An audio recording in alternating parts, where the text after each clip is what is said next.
Magandang araw mga kagala dyan. Ito, magdi-DIY ako ng pabago ng sasakyan, yung nilalagay sa sasakyan para maging mabango.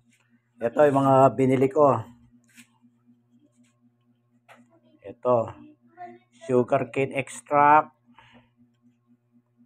Ito yung titimpla ng pabango. Ang flavor niya, Marie Squash, 100 ml.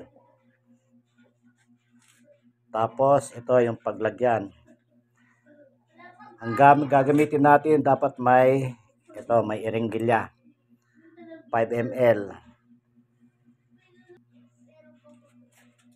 Gagawin natin, kukuha tayo ng,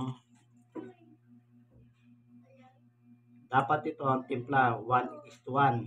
Halimbawa, dahil ito 10 ml to, 5 ml nitong flavor, tapos 5 ml. Pero yung unang ginawa ko, dahil matapang, magbabawas ako dito. Gawin ko na lang 4 ml.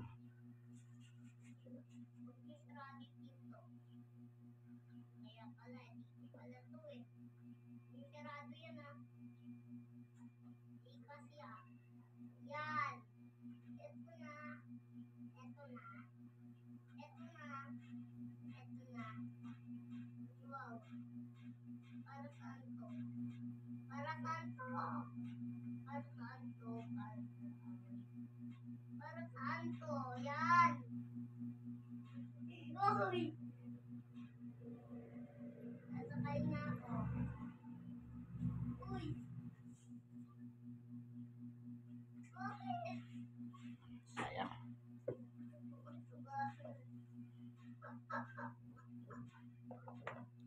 Tapos ilalagay dito.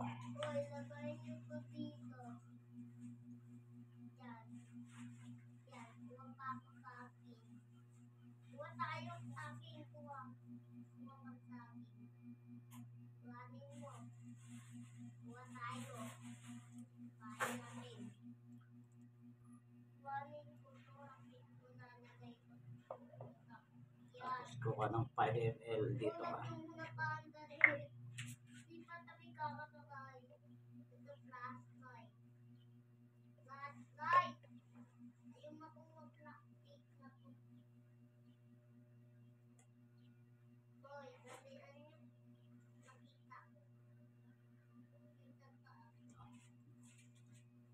Ihalo dito.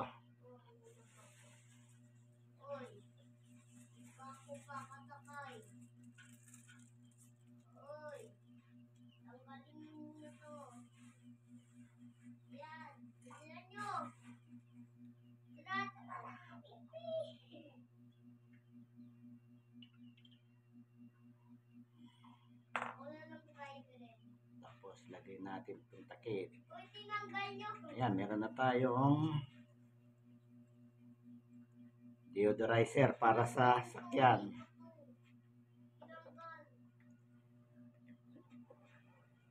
Ayan, ganyan lang. Para makatipid. Kasi pag yung sakyan, napakamahal yung pabango ng sakyan. Ito, maraming gamit to. Ito, 100 ml to eh. Ito, 1 liter. Kaya maraming magagawa. Pero ito sobra. 1:1 kasi timpla. Diba? 4 ml lang dito, tsaka 4 ml lang ito dapat. Thank you for watching. Sana may natutunan kayo.